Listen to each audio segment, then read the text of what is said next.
uma alegria imensa poder estar conversando mais uma vez aqui e num dia tão especial.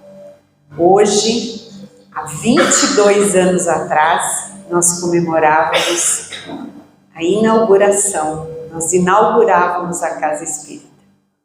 Então, 22 anos depois, eu tenho o privilégio de vir aqui novamente, ou seja, encarnada ainda, né? 22 anos depois, para celebrar com vocês mais uma tarde de um dia tão especial, de um trabalho que transitou por todos esses anos.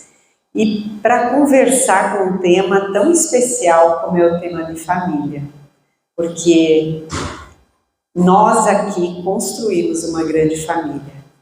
E é dessa família que também nós vamos conversar hoje. E, dentre os recadinhos também que faltaram ser colocados, eu quero só lembrar que no próximo domingo nós temos um dia muito especial na casa, que é o quarto domingo. Todo quarto domingo do mês é um dia especial na casa, onde nós nos colocamos aqui às 9 horas da manhã para fazer uma oração por aqueles que já passaram, aqueles que vieram antes de nós e que fizeram a história, muitos que são da nossa família. Então, todos estão convidados, próximo domingo, dia 25, estaremos aqui às 9 horas da manhã, das 9 às 9h30, para fazer essa oração para os antepassados. Dito isso, sejam todos muito bem-vindos. Como família, a gente segue, tem os seus pequenos transtornos, mas dão certo. Então, conseguimos colocar na tela para que todos possam acompanhar também. Qual é a importância da família, né? Então, vamos aos tópicos todos. Espero conseguir transmitir como eu programei. Assim começamos mais uma reencarnação, ou mais uma encarnação. É muito importante que a gente considere que a família começa assim. A necessidade da força masculina e da força feminina, cada um trazendo toda a sua base para que nasça um novo ser para começar uma nova caminhada. Qual desses dois nós podemos abrir mão? De nenhum dos dois. Todos os dois, qual é o mais importante? A importância é a mesma. Tanto pai quanto mãe, a importância é a mesma.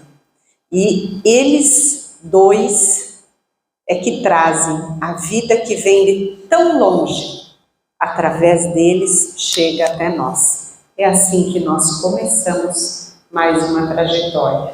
Sempre o pai certo e sempre a mãe certa. Por quê? O pai certo e a mãe certa. Porque nós não começamos uma nova história, uma nova encarnação de alegres, assim, acho que agora eu queria encarnar lá em Florianópolis, a cidade é tão bonita, né, sol bonito, acho que é para lá que eu vou, né, então vou me lançar e vou achar um pai e uma mãe ali. Não, a nossa encarnação é muito planejada, é muito programada, e nós nascemos na família certa, com essa base histórica certa, porque é ali que nós vamos vivenciar tudo aquilo que nós precisamos vivenciar para evoluirmos como seres humanos. Porque esse é o grande projeto da encarnação, é a gente sair daqui um ser humano melhor do que nós chegamos. Então, começamos dessa forma, um pai e uma mãe, nem sempre com esse amor que vem aqui, mas sempre certo, o pai certo e a mãe certa. A família na sociedade. Na sociologia, a família representa uma agregação de indivíduos unidos por laços afetivos ou de parentesco em que os adultos são responsáveis pelos cuidados com as crianças. Essa é a visão da sociologia. A família também é compreendida como a primeira instituição responsável pela socialização dos indivíduos. A primeira organização. É ali onde nós iniciamos. É ali onde nós vamos ter as nossas primeiras bases para a estruturação da nossa vida em sociedade. Mas não foi sempre assim, aonde houvesse uma preocupação um com o outro. Por quê? Porque nós estamos num processo de evolução. Nós já fomos muito piores do que nós somos hoje. Nós já fomos muito mais bárbaros do que nós fomos hoje. E muito, no início, a sobrevivência era o que determinava a junção dos núcleos. Então, num primeiro momento, a preocupação é sobrevivência. A preocupação é ter o que comer para conseguir sobreviver. Isso foi por muito tempo, porque a partir de uma determinada altura, os grupos começam também a se juntar, porque eles ficam fortalecidos para combater outros grupos e assim todos irem sobrevivendo. A questão da afetividade, a junção da afetividade ao núcleo familiar, ela vem bem depois, onde nós começamos a devagarinho desenvolver o afeto. Como seres humanos mais evoluídos, um pouquinho melhores, nós começamos a nos preocupar entre nós. Isso vai passar da Idade Média, isso vai chegar ao início da Idade Moderna, onde nós vamos ter esses primeiros contatos com o sentimento. E o sentimento é o que vai desenvolver a afetividade no núcleo, que vai transpor a preocupação só com a alimentação e a sobrevivência. Então, já começa a ter um pouquinho de sentimento.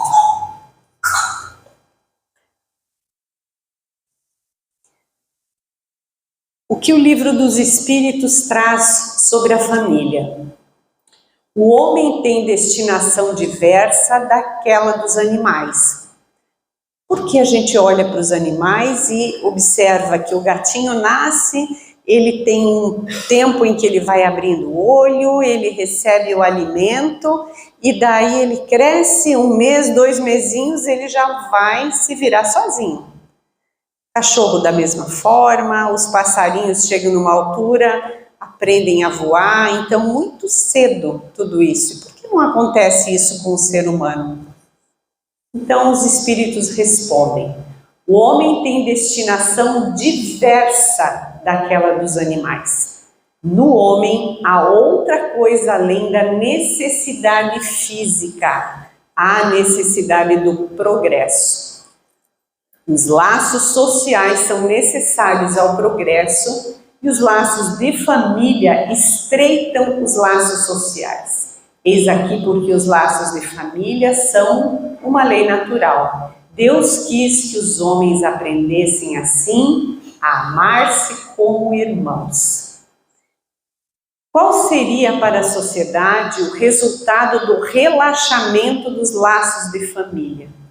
Uma recrudescência do egoísmo. Então nós vamos imaginando a linha do tempo.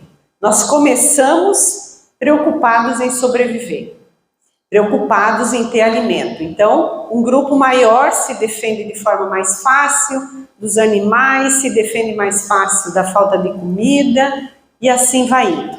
Aí nós vamos desenvolvendo lentamente a afetividade. E aí nós começamos a ter outro tipo de preocupação, um cuidado com o bem-estar. E vamos ampliando isso para um cuidado maior, que é o que a família vai trazendo para nós. Imaginemos que nós, nessa caminhada, onde nós começamos a ter uma preocupação com o outro, ao ponto de, como acontece hoje entre nós, o pai e a mãe, abrir mão daquilo que lhe convém, daquilo que é melhor para si, para deixar isso para os filhos. É um exercício aonde eu saio do meu egoísmo, do meu eu, do meu para mim e deixo para os filhos. Mas isso, na caminhada em que a gente está, não ultrapassa muito da linha dos filhos.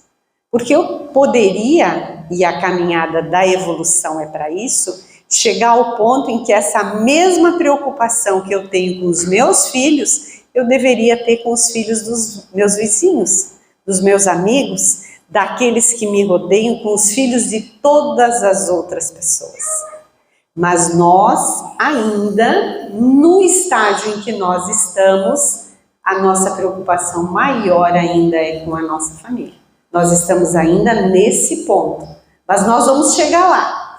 Mas o que a pergunta feita para os espíritos? E se rompesse a instituição de família hoje? Se não se tivesse mais família, como isso seria?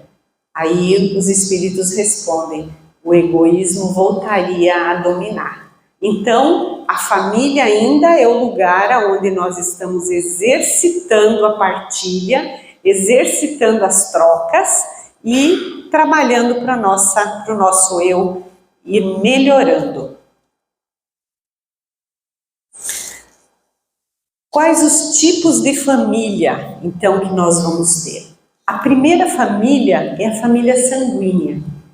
É aquela da onde eu venho. É aquela que está na minha base do DNA. Só eu tenho ela. Meu pai, minha mãe, é a minha estrutura. Essa é a minha família. Eu vou ter os meus irmãos, eu vou ter os meus tios, eu vou ter os meus avós, eu vou ter o meu núcleo, mas é a minha família sanguínea. Nessa família eu vou ter afetividades e vou ter desafetos. Eu vou ter, cada um de nós tem a sua e cada um de nós sabe que existem aquelas pessoas onde a gente consegue lidar bem e aquelas pessoas que a gente lida com mais dificuldade, né? Então o que nos une é o sangue. O que nos une é a história, nos une aquilo que nós temos que trabalhar em nós, e não necessariamente a afetividade. Por que isso acontece dessa forma?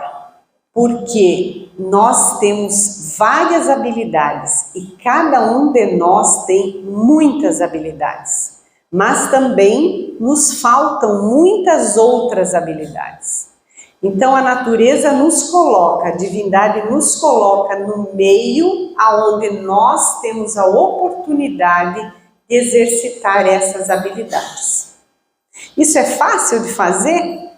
Não, não é uma coisa fácil, é uma coisa que não é simples. Lidar com quem para nós é difícil lidar não é algo simples. A gente tem uma tendência a querer se livrar daquilo que nos incomoda.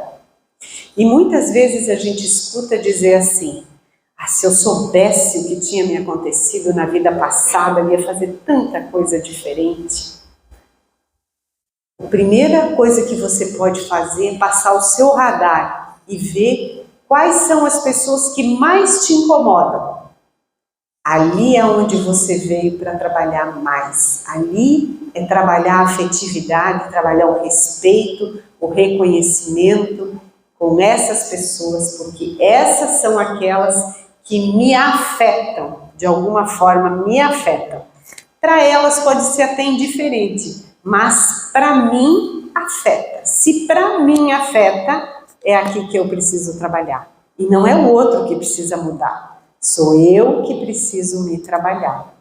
Então a natureza nos coloca ali naquele núcleo, porque naquele núcleo vão ter todas essas pessoas que eu vou poder exercitar as habilidades que a minha encarnação vai requerer.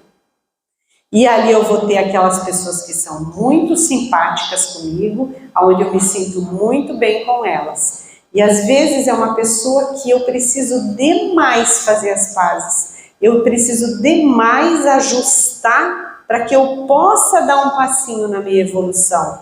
E aí a natureza me traz ela como um primo, como um cunhado, como uma cunhada, como uma sogra, como um sogro, como uma nora, como um genro.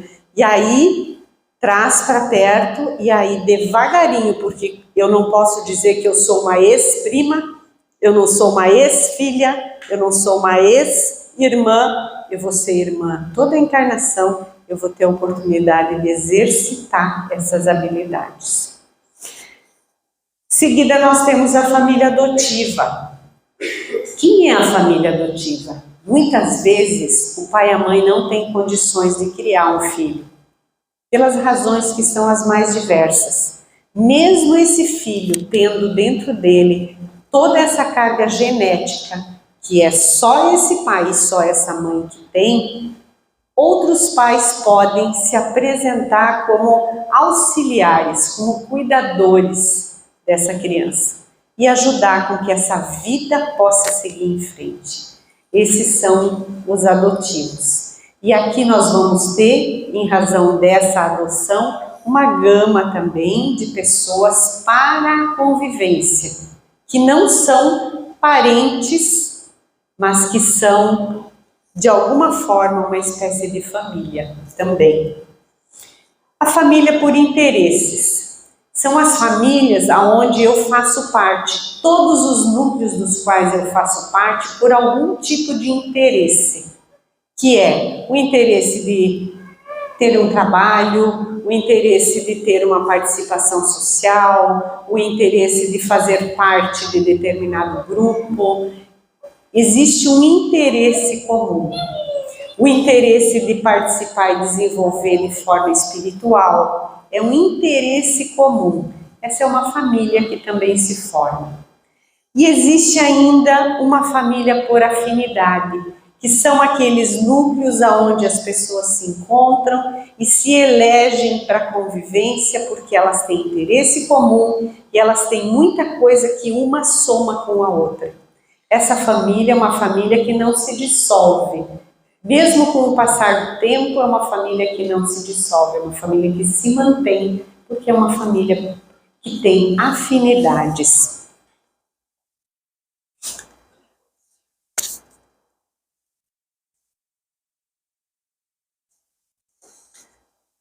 No Evangelho, no capítulo 4, item 19, que trata dos laços de família. A união e a afeição que existe entre parentes são sinais da simpatia anterior que os aproximou. Por isso, disse, ao falar de uma pessoa cujo caráter, gostos e inclinações não têm nenhuma semelhança com os de seus parentes, que ela não é da família. Ao dizer-se isso, declara-se uma verdade maior do que se acredita. Deus permite essas encarnações de espíritos antipáticos ou estranhos na família com o duplo objetivo de servir de prova para uns e de meio de adiantamento para outros. Além disso, os maus melhoram-se pouco a pouco ao contato com os bons e pelos cuidados que recebem. Seu caráter se suaviza, seus costumes se educam, as antipatias se apagam. É assim que se estabelece a união entre as diferentes categorias de espíritos, como se estabelece na Terra entre as raças e povos. Ou seja, ninguém está na família errada. Ninguém. Ninguém está nessa família à toa. Tá? Então isso é muito importante. E não é o outro mudando que eu vou mudar. Então não vai fazer diferença a mudança que o outro fizer, se ela não afetar em mim diretamente. Se eu mudar o meu olhar para o outro, a minha vida vai mudar. Mesmo que o outro continue sendo exatamente quem ele é. Porque vocês já fizeram alguma tentativa de mudar alguma coisa na vida de vocês? Vocês já tiveram algum sentimento que você diz assim, isso aqui eu não quero mais ter essa dor aqui, não quero mais ter essa raiva aqui, quero olhar para a vida diferente assim. Essa decisão resolveu alguma coisa?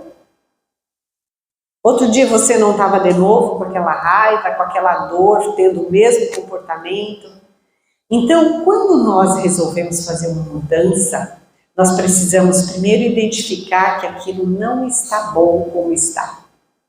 Depois, nós temos que estabelecer estratégias conosco de autocuidado, porque nós temos rotinas e nós temos comportamentos repetitivos que fazem com que a gente repete aquilo.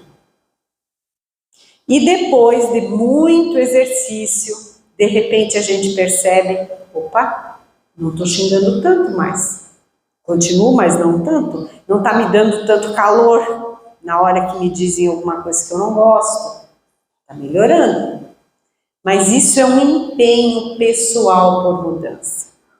Agora vocês imaginem que alguém venha e diga para vocês, você tem que mudar nisso aqui. Isso vai acontecer? Não vai acontecer.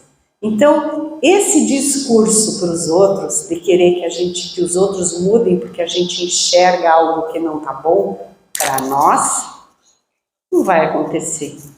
Esse nós podemos economizar essa energia. Porque o empenho, ele é sempre pessoal. A família caminhada para o amor.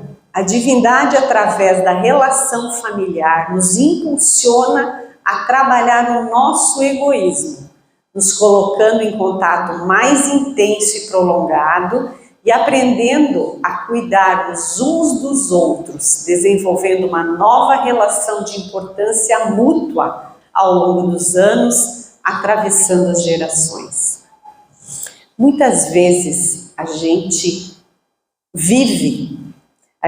passa o nosso dia a dia considerando as pessoas que estão no nosso meio como se elas sempre fossem estar ali. Como se fossem os móveis da casa. Ah, esse sofá vai estar ali, essa geladeira vai estar ali, amanhã eu volto, essa geladeira está ali. Mas não vai ser assim sempre. E pode ser que esse último dia que essa pessoa esteja ali com você seja hoje, seja amanhã. Então, aquilo que para nós parece ser o normal, aquela pessoa está ali até para fazer as críticas que ela faz, que quando ela faz, ela mostra para nós como ela está e como é o olhar dela para a vida. Até isso vai fazer falta quando ela não estiver ali. Então, esse olhar para o outro, com a gratidão de que ele está ali para me ensinar alguma coisa que eu não estou vendo, que eu não consegui olhar ainda, esse olhar modifica toda a minha relação com toda a minha família. Porque eu passo a ver aquela pessoa como um problema para mim, para agradecer a divindade por ter colocado ela ali exatamente como ela é. Porque ela me dá a noção diária de como eu estou. Enquanto eu me incomodo com o que ela está dizendo, eu ainda não dei um passo à frente, eu ainda estou ali parada. Então, eu vou aguardar passar essa encarnação para isso? Vou aproveitar essa oportunidade ou não? Fica sempre a meu critério isso.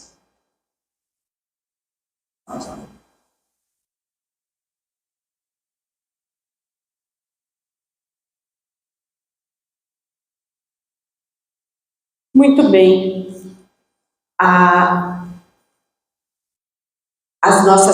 minha tela não está querendo nos ajudar a continuar e nós vamos continuar então com aquilo que nós já estamos na nossa hora, mas eu quero, antes de finalizar, eu queria colocar o seguinte: a divindade, ela tem uma sabedoria tão grandiosa e ela nos coloca nas situações tão próprias para que a gente possa exercitar aquilo que nós precisamos, que ela nos deu de repente, no meio de uma correria monstruosa, que ninguém jamais imaginasse o que ia acontecer, ela nos colocou uma pandemia.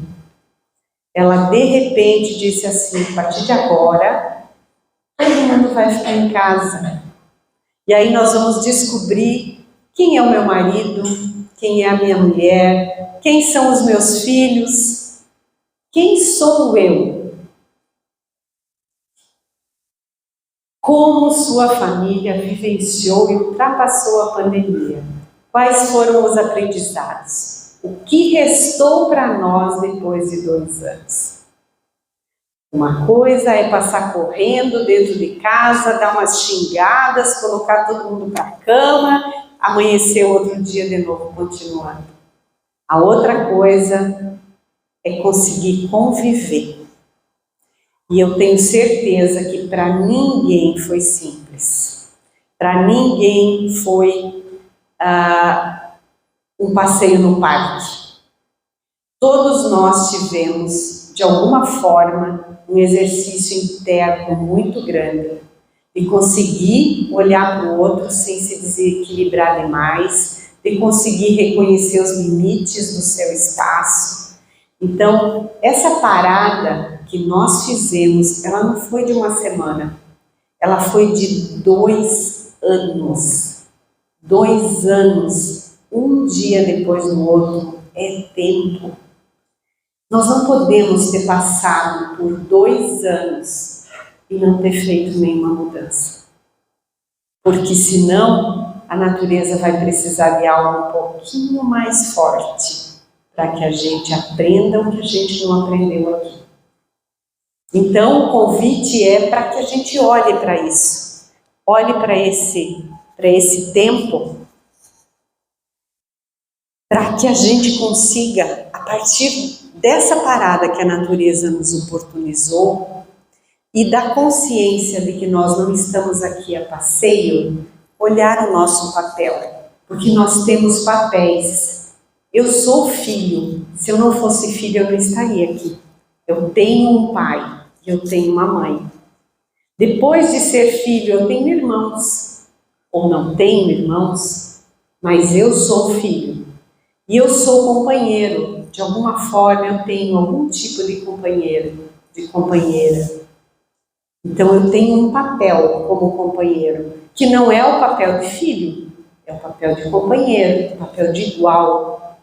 E eu também tenho um papel de pai ou de mãe, ou eu posso ter esse papel de pai e de mãe, e se eu tiver, eu sou pai e eu sou mãe. Como eu me comporto nesses papéis? Então o convite é para que cada um possa olhar para si, para ver como é esse papel, qual é o seu papel, para ver o quanto cada um é importante, o quanto eu sou importante aonde eu estou, o quanto eu vou fazer falta amanhã que eu não estiver mais nesse ambiente, assim como o quanto cada um que está ali vai fazer falta quando não estiver mais, para que eu saiba valorizar o que cada um está ensinando nesse meio. Em cada uma das famílias das quais eu faço parte. A minha família de sangue, a minha família de afetividade, a minha família de interesses. Cada um desses lugares eu tenho um papel. E esse papel só eu posso desempenhar, ninguém mais. E ele é muito importante. E eu estou aqui para aprender e para evoluir, para sair daqui um ser humano melhor. Se eu não sair daqui um ser humano melhor, eu vou precisar de mais uma oportunidade, às vezes um pouquinho mais difícil, para trabalhar as habilidades que eu não estou trabalhando agora. Então não vamos desperdiçar. Mude o seu olhar. Aquela pessoa que você olha e diz assim, essa pessoa é muito difícil. Por que ela é muito difícil para mim? O que ela ensina, o que ela toca, qual é a ferida em mim que ela aperta, que me dói tanto? Será que eu sou tão parecida assim com ela, por isso que eu sou tão indignada com a situação? Nunca está no outro, gente. Nunca está no outro, sempre está em nós. E a família é o grande espaço de exercício para nós. Vamos fazer ali o nosso melhor. Porque ser bacana com a vizinhança, como dizia meu pai, qualquer bobo consegue. Mas ser bacana em casa, passar no teste da paciência, do teste da caridade em casa, é para os heróis. Então vamos lá, vamos fazer a nossa parte. Uma ótima semana.